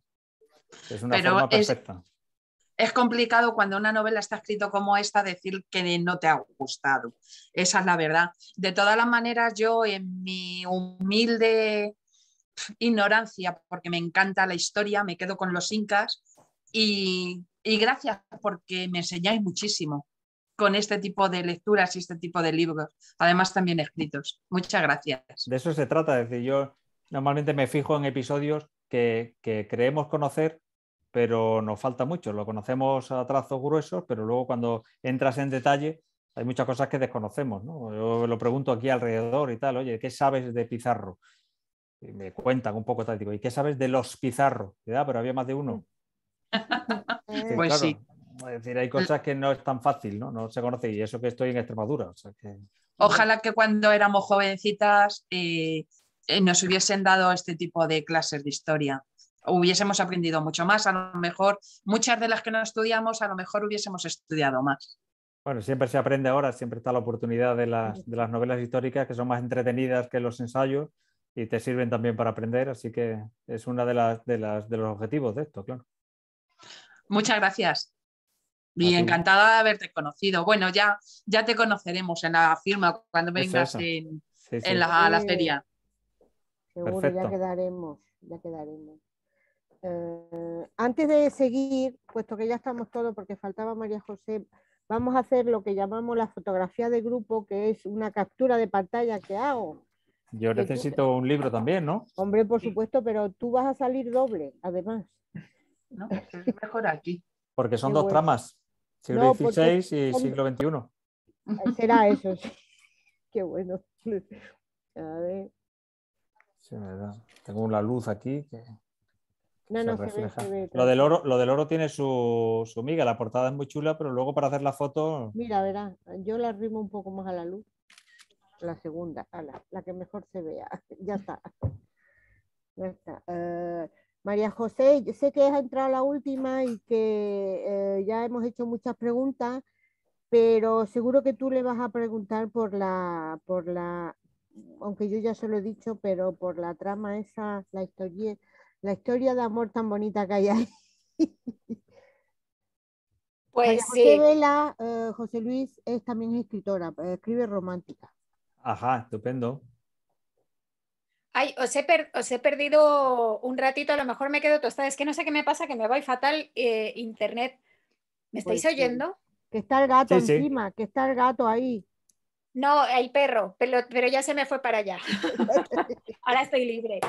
José Luis, efectivamente, a mí me ha encantado la parte romántica, pero yo, bueno, entiendo que te han hecho un montón de preguntas y además es que acabo de llegar, tengo la cabeza como un bombo y solo quería decirte que es un novelonazo y que a mí me ha recordado un montón un libro que leí hace un montón de tiempo y que debería volverme a leer, que supongo que lo habrás leído, que es El Dios de la lluvia llueve sobre México. Aquí detrás tengo dos ediciones de esa novela. ¡Ah, qué bueno! Lo sabía. La leí muy joven, porque mi hermano Alfonso, el historiador, con 11 años se leyó la crónica de la historia verdadera de la conquista de la Nueva España de Bernal Díaz del Castillo, sí, y después de eso ya pues El Dios de la lluvia llora sobre México y tal, y ya sabíamos con 11 años que iba a ser historiador. Y entonces pues me arrastró con la afición. Yo siempre fui de ciencias, pero ahora estoy estudiando humanidades al cabo de los años, porque me gusta, claro. Y El Dios de la lluvia llora sobre México es una pedazo de novela magnífica que se basa en la crónica de Bernal Díaz del Castillo, muy chula. Efectivamente. Yo tengo los dos libros en casa, el de Bernal Díaz del Castillo no me lo he leído, he de decir para mi vergüenza, pero a mí me ha encantado. Yo más... Es castellano del siglo XVI, muy difícil de leer, ¿no? Sí, es terrible, pero tenerlo lo tengo, entonces me da coraje tenerlo y no haberle echado un ojillo. Es que además yo nací en México, José Luis, entonces me has recordado todos los incas, mayas, aztecas, primos hermanos, todos. Me lo he pasado bomba con tu novela y ya entiendo que te han preguntado de todo y solo me queda felicitarte y darte las gracias porque me has recordado muchísimo la ambientación y todo. El Dios de la lluvia llueve sobre México, que para mí es una de las mejores novelas que he leído yo en mi vida. Así que gracias y te deseo, toda la suerte del mundo. Muchas gracias. ¿Alguien quiere hacer alguna pregunta más? Pedro. Que Rosmina no ha participado todavía, me parece. Bueno, pues Yola Rosmina, tampoco. Luego Pedro. Vale. Me tiene ficha. Tengo aquí, como tengo a todos ya conseguí que salierais todos en la pantalla. Lo que pasa es que antes yo, porque yo comparto mesa de trabajo con mi marido. Tengo controlado. No, a mí lo que me ha llamado la atención, mi hija me agradece todavía que no le pusiera nombre guanche cuando nació, porque había nombres muy raros. Entonces, me ha resultado curioso los nombres de los incas. Y los de los guanches son muy raros también. ¿Tienen algo que ver los guanches con los incas? Es decir, algo que tú ves indagado en esa parte de la historia, porque los guanches también se las traen, los nombres. Sería tremendo, pero de momento no lo creo. Es que, vamos, la similitud de nombres es muy fuerte. Es poco probable. Ni importamos aquellos nombres, salvo algunas palabras que utilizamos habitualmente y que son de origen quechua, pero no los nombres, no. Palabras, por ejemplo, como cancha, que la utilizamos con frecuencia, es de origen quechua. Pero no, los nombres no, así que no creo que guarden ninguna relación, aunque por la rareza y por la dificultad de la pronunciación algunas veces y tal nos recuerden aquellos nombres de incas o incluso aztecas, ¿no? Pero no sí, creo que... Era una curiosidad y eso era así un poco pasar ahí, porque ya preguntas han hecho muchas, era por algo más, tirando uno para la tierra siempre. Eso. Pedro. Hay dos polémicas que cada vez vuelven más. Una es sobre el que les tenemos que pedir perdón, pero la otra, quizás más razonable, es el tema del patrimonio histórico. ¿Realmente el tesoro inca, no lo que hay aquí o parte de lo que hay aquí, no debería también estar allí en Perú? ¿No es en el fondo de ellos? Pregunto. A ver, la cuestión es que del tesoro inca realmente no queda prácticamente nada. Se fundió. Queda muy poco, porque salvo lo que vino por el Quinto Real, que sí que vinieron las joyas, algunas joyas y tal, prácticamente todo se fundió porque era la forma fácil de hacer el reparto. Entonces se lo cargaron, vamos, básicamente se lo cargaron, lo fundieron y se repartieron el oro como tal, ¿no? Entonces prácticamente no queda nada de aquel tesoro, quedan muy pocas piezas íntegras del rescate de Atahualpa, el más caro de la historia, o de incluso lo que se trajo después. Traía oro, pero se traía oro fundido y se distribuía como tal, ¿no? En cuanto a si habría que devolverles el oro o habría que devolverles tal, pues no lo sé. Es como si nosotros reclamamos al Imperio Romano, a Italia en este caso, que nos tiene que devolver el oro que se llevaron de las médulas o el oro que se llevaron de las minas de Jaén o el oro que se llevaron o los recursos en general que se llevaron de Hispania y tal, ¿no? Es complicado, es que ni siquiera el ámbito territorial es el que es, ¿no? Con frecuencia desde Perú se reivindica ciertas cuestiones que tienen que ver con el Imperio Inca, pero es que ni siquiera Perú, el Imperio Inca era Perú, o sea, ya es Perú, Bolivia, el norte de Argentina, Ecuador, el norte de Chile, una parte de Colombia, es decir, todo eso era el Imperio Inca. Entonces, pues es muy difícil, ¿no? Y 500 años después es tan difícil restituir una cosa de este tipo, ¿no? Es muy difícil. Más todavía cuando en realidad fueron España hasta hace 200 años. Es decir, durante aquellos 300, ¿qué pasó con todo eso? Pues estaban dentro de España. Aquello era España y esto también. Entonces, claro, es muy complicado que después de 300 años siendo España y ahora, 200 años después de su independencia, tuviéramos que restituirles algo, es que ya es casi imposible, ¿no? Y luego hay una cuestión en lo de pedir perdón, tal. Es también muy difícil porque los españoles de hoy no tenemos nada, prácticamente nada que ver con los españoles del siglo XVI. Tenemos el idioma que ha evolucionado, por cierto, tenemos la religión que también ha evolucionado, pero poco más. Es decir, es que no tenemos nada que ver. Los patrones de comportamiento del siglo XVI no tienen nada que ver con los patrones de comportamiento del siglo XXI. No somos los españoles del siglo XVI, pero es que ellos tampoco. Ellos tampoco son los incas del siglo XVI. Es más, si desde allí se pide a España que pida perdón, ¿quién nos pide que pidamos perdón? ¿Alguien de los de Atahualpa o alguien de los de Huáscar a quien Atahualpa mató? ¿De qué tribu exactamente viene la petición de perdón? Porque a lo mejor resulta que primero tienen que pedir perdón porque es de los de Atahualpa y como mataron a su hermano, en aquella guerra civil, pues a lo mejor ellos tienen que pedirse perdón primero por aquello y luego ya nosotros. Es que no tiene sentido, es decir, tantos años después no tiene sentido. Pero bueno, no sé. Pero sabes que están con el tema. No hablo Sí. Están con el tema y es verdad. Porque yo creo que está muy de moda el presentismo. Es decir, el utilizar con fines políticos la historia. Traerte la historia a la época actual y como no pasa ningún filtro del siglo XXI, pues lo utilizas como arma arrojadiza contra otros, ¿no? Siguiendo con el Imperio Romano, pues nosotros podíamos exigirle, yo qué sé, a Roma, ¿no? O a los cartagineses, o yo qué sé, o a los musulmanes. Fíjate lo que podríamos pedirle a los musulmanes. José Luis, antes de pedírselo a los romanos y a los cartagineses, se lo pediríamos a la Francia de Napoleón. También. Que tú bien sabes que tú has escrito de Godoy y también. sabes que ahí hay... Claro, también es muy difícil, ¿no? Yo creo que la historia no se puede utilizar como arma arrojadiza y menos 500 años después. Es muy difícil. Yo siempre pongo el ejemplo de un escritor español que ya hace mucho que no escribe nada, que es José Miguel Carrillo de Albornoz. El Carrillo de Albornoz es descendiente directo de Moctezuma. Claro, López Obrador no tiene nada de azteca, es absolutamente español peninsular, vamos, no, de muy pocas generaciones mexicanos, ¿no?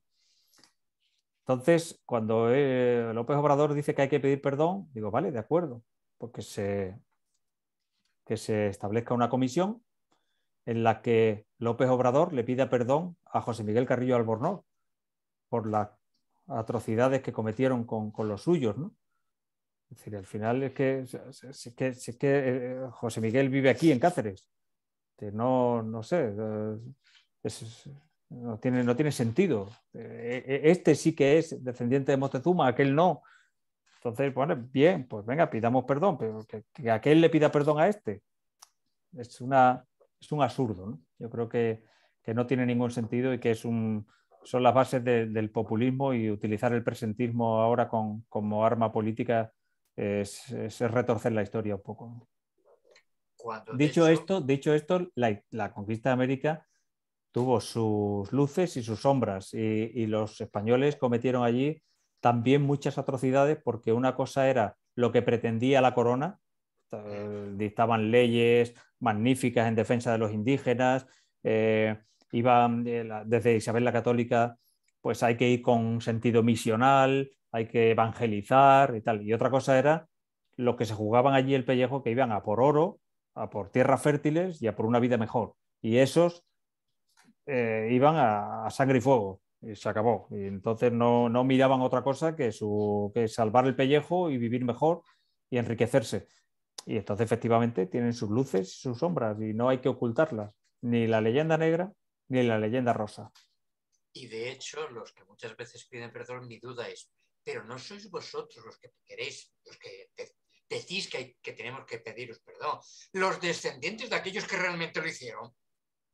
Sí, en muchas ocasiones, en muchos casos sí, y luego eso, pues que descendientes exactamente de quién, de qué facción, porque tanto a Hernán Cortés como a Pizarro tuvieron, pues los dos eran grandes diplomáticos y supieron atraerse a su lado a las tribus que estaban descontentas en el caso de Pizarro, pues aquellos que estaban descontentos con Atahualpa, porque eran seguidores de Huáscar, de su hermano al que acaba asesinando a Atahualpa, eran seguidores de Huáscar, o porque eran miembros de tribus a las que los incas habían sometido a sangre y fuego en contra de su voluntad. Entonces, todos esos supieron aprovechar la llegada de los españoles para unirse a ellos e ir contra los partidarios de Atahualpa, ¿no? Entonces, claro, quien solicita que se pida perdón, exactamente de qué facción aquellas era, de dónde viene, de la de Huáscar o de la de Atahualpa. El libro da para mucho, ¿eh? Helen. Bueno, pues yo me imagino que tú ya sabrías mucho sobre la figura de Pizarro de antes y tal. Yo, por ejemplo, cuando me he leído me parece de las mejores descripciones de Pizarro que yo haya podido leer, cuando dices que Juan Tafur dice ni el hambre, ni los años, ni el mismísimo diablo que viniese podría con vos. Bueno, luego también leemos pues, que Diego de Almagro pierde un ojo, pero nada, el tío va tan feliz como si le hubiera pasado. Al Hernando le meten una, eso le dice, no, quédate aquí descansando, que la herida está un poco fea. Claro, yo con mis ojos del siglo XXI leo esto y digo, la especie se ha degenerado, porque vamos, es que no tiene nada que ver. Después de todo este tiempo de que has escrito y que has visto sobre estos hombres, a mí es que me maravilla que yo me los imagino con las armaduras, pero si yo cuando he estado en Perú no, pero sí que he estado por esas tierras y entre la humedad, los mosquitos, y yo luego me meto en mi autobús de turista con el aire acondicionado y me voy a mi hotel resort, yo me imagino eso y digo, madre mía, ¿tú qué has sentido después de investigar tanto sobre ellos, de estos hombres, así ya de una manera como más, la generalidad ya lo sabemos todos, ¿no? Pero de esta manera tan concisa, ¿qué impresión te has llevado de ellos, ¿no? Como, porque dicen, vale, sí, querían dinero, querían honor, pero es que, con perdón, eran la pera, es que eran tremendos. Entonces me gustaría un poco que nos contaras esa impresión que ellos, cómo te han ido calando ahí, ¿no? En ti, ¿no?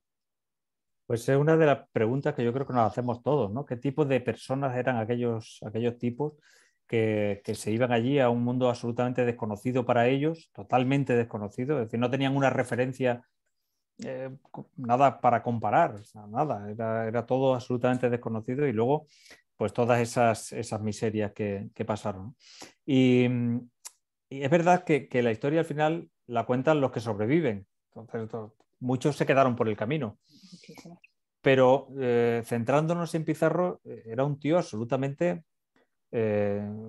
dice Hernando de Orellana Pizarro, que es un descendiente de Hernando Pizarro, que hoy en día es el presidente de la Obra Pía de los Pizarro, con quien yo he tenido el gusto de hablar para la escritura de la novela y bueno, no lo conocía y ya tengo una buena relación con él desde ese momento.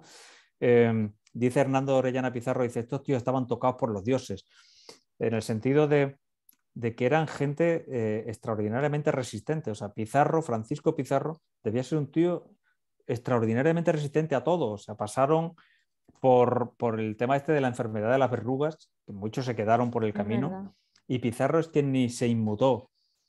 Pasaron por las hambrunas, ni se inmutó. Lo que decía Pedro antes de la raya en el suelo, quien quiera que me siga y tal, y se encuentra el tío allí con otros 13, pero si no se hubiera encontrado con ninguno, se va él solo. O sea, es un tío, era un tío absolutamente, tenía que tener algo de loco o un poco o sea, esto no lo hace una persona cualquiera. Desde luego, en el siglo XXI eso no lo hace prácticamente nadie, no se le ocurriría prácticamente a nadie.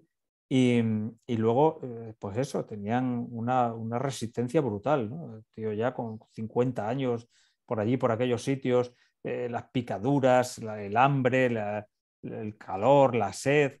Bueno, de verdad que era gente, yo creo que elegida, ¿no? Los demás se fueron quedando por el camino y al final los que llegaron pues eran tíos elegidos. Un poco de suerte, un poco de resistencia física y mucho de voluntad. Y luego, eso sí, nosotros hoy en día no lo concebimos, o prácticamente no lo concibe nadie o muy poca gente, pero estos tenían todos una fe inquebrantable. Vivían la religión de una manera real, o sea, una manera de verdad, ¿no? O sea, estos tíos tenían fe, o sea, ellos pensaban que Jesucristo iba con ellos y que los acompañaba y que no los iba a dejar caer en ningún momento y tal, y lo decían continuamente y en las crónicas así lo reflejan. Entonces ellos tenían una fe de esta de que ya nos gustaría a nosotros hoy en día, para superar las adversidades que tenemos en la vida, tener lo que tenían estos tíos. O sea, es que estaban convencidos de que tenían un mandato y ellos tenían que tirar para adelante, ¿no? Y yo creo que esa fe muchas veces los hacía ser excesivamente arrojados y les salía bien. Pues muchísimas gracias por la novela, porque de lujo, vamos, me lo he pasado bomba. Muchas gracias. Hace poco, no, hace un par de años leímos otra novela sobre Perú, El Rey del Perú, además compañero tuyo de editorial, Muy buena. Juan Pedro Cosano, muy buena también. Pero yo creo que en cada una nos hizo visitar Trujillo, yo 2 veces. Yo creo que con esta vamos a ir este verano otra vez, porque yo me voy todo el verano a mi querida Extremadura y siempre voy a Trujillo y Mérida, y yo creo que siempre que vamos lo disfrutamos. Siempre descubrimos cosas nuevas, y lo bueno de las novelas que siempre, de las buenas novelas, no de las novelas, de las buenas novelas que siempre aprendes. Y yo creo que te entretenga, que aprendas, que llores, que rías. Yo creo que todas las novelas que te despiertan eso, yo creo que son grandes novelas. Y la tuya es una de ellas. Yo os recomiendo, además de Trujillo, Conquista de la Sierra, que es muy poco conocido. Sí, yo no lo sabía, mira qué pasa, no sabía que, te lo juro que he ido a buscar a ver si estaba el pueblo allí, y sí que está. Es la antigua zarza, la antigua hacienda de los Pizarro, Sí. y es verdad que no hay mucho que ver. Hay una pequeña iglesia donde todavía está enterrada una de las hermanas Pizarro, y luego ahí están las ruinas de la casa, de la casona de los Pizarro, del padre de los Pizarro, que está ya derruida, es propiedad privada. Y la verdad es que se podría reconstruir perfectamente porque se puede entrar, está el salón allí, la chimenea y tal, hay una torre exenta que se conserva estupendamente y merece la pena verlo, está muy cerca de Trujillo, además el paisaje es maravilloso.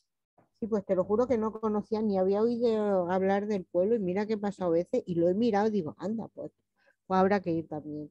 O sea que yo creo que todo lo que sea conocer nuestra historia, digo, yo creo que es maravilloso, y con libros como el tuyo más. O sea que si alguien quiere preguntar alguno más, si no nos Tere, vale. Tendría aunque no lo algunas más, parezca, llevamos casi 2 horas, José Luis. Sí, sí, bueno, yo no me canso, yo tengo cuerda, no sé vosotros. No, también, mucho.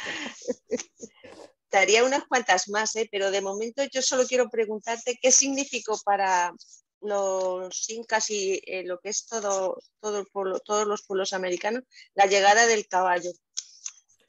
Bueno, pues fue increíble. Al principio, incredulidad.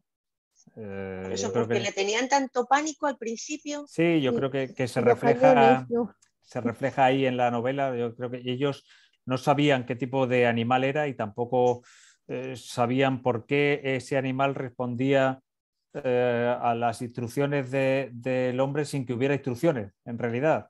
O sea, ellos no apreciaban que había un movimiento de las piernas, como, bueno, en fin, si alguno montáis a caballo y tal, pues, los movimientos son imperceptibles. Entonces decía, pero este tío, ¿por qué el caballo los obedece sin que les hablen? ¿Y por qué corren en la dirección que ellos quieren que corran? ¿Y por qué tal? O sea, se hacían muchas preguntas acerca del caballo, ¿no?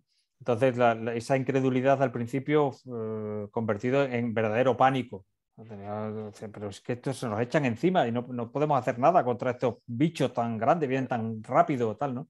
Porque entonces, veían esa mole y luego sí, encima una persona, un viracocha que les parecía a ellos. Sí, primero incredulidad y luego ya, bueno, pues lo que ya una vez que descubrieron que realmente simplemente era un animal domesticado y tal, pues imagínate una revolución brutal, claro, porque entre otras cosas porque sirvió para el trabajo. Ellos utilizaban las llamas y las vicuñas y en realidad con eso pues podían transportar muy poca cosa.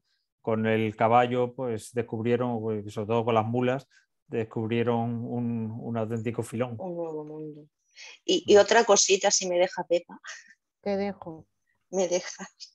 ¿Es cierto que lo de la madre de Huáscar apoyar a Atahualpa y no a su propio hijo? Eso dicen, eso coinciden varias de las crónicas con ese asunto y varios historiadores también, en el sentido de que está bastante claro que sí, que por motivos que se desconocen, no se sabe muy bien por qué, apoyaba a Atahualpa, probablemente porque ellos se sentían muy defendidos por el ejército y Huáscar no tenía ninguna influencia sobre el ejército y Atahualpa sí. Una vez muerto Huayna Cápac, Atahualpa era el jefe del ejército, el jefe natural del ejército, lo que los griegos llamaban, tenían la autoritas, los romanos, la autoritas sobre el ejército y entonces ella entendía que Huáscar tenía que apartarse y dejar que fuese tal, porque ellos tenían ante todo una especie de sentido de Estado, que ante todo tenía que prevalecer el imperio por encima de cualquier otra cosa. Como si había que pisotear a tu propio hijo, tenía que ser así, tenía que ser así. Entonces, el imperio estaba primero y entendía que la integridad del imperio se garantizaba con el ejército y por lo tanto era Atahualpa el que tenía que hacerse con el poder. Muchas gracias.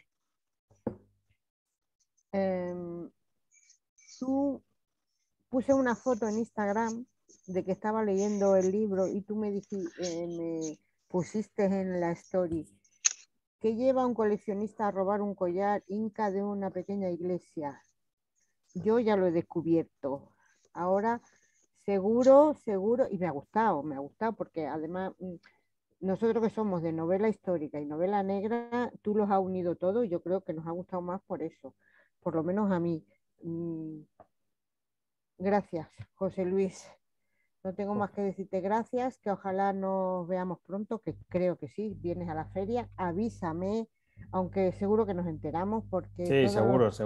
Todo lo de Espasa lo seguimos de cerca, entonces... Bueno, además las redes sociales hoy en día ya... Sí, pero tú por si acaso, Pepa, sí. que voy. Vale, sí, os lo diré, claro que sí. Sí, pero claro que sí. Además estamos, siempre que hay el programa de la feria, pues siempre estamos a ver quién firma, aunque siempre se nos escapa alguno, pero por favor, los que más, vamos a decir, los que más queremos, nuestros escritores más conocidos, que decimos, yo estoy deseando que publique nuevo libro para leerlo, bueno, pues seguro que tú hace tiempo que lo eres. Espero no tardar tanto, que no haya más pandemias, que la guerra pare cuanto antes y tengamos libro pronto. Bueno, para finalizar, decirte que las reseñas, opiniones y tal, las verás en Instagram, te etiquetaremos, las verás en Facebook y en Twitter, ¿vale? O sea que estarán sí, las redes llenas. Yo sé que vosotros normalmente... pues sois sinceros en la reseña, pero si alguien no se atreve a ponerme algo que no le haya gustado, de verdad, autor@joseluisgilsoto.es y me decís ahí lo que os parezca. Pues me parece bien. Yo no debía decir porque no, a mí me ha gustado en general, me ha gustado la parte de los incas, me ha gustado la parte de la trama, ya te he dicho que de Julio y Rebeca y la parte de Pizarro, a ver si lo tengo al lado. O sea que como buena extremeña me ha encantado. O sea que pues ha sido un placer, José Luis.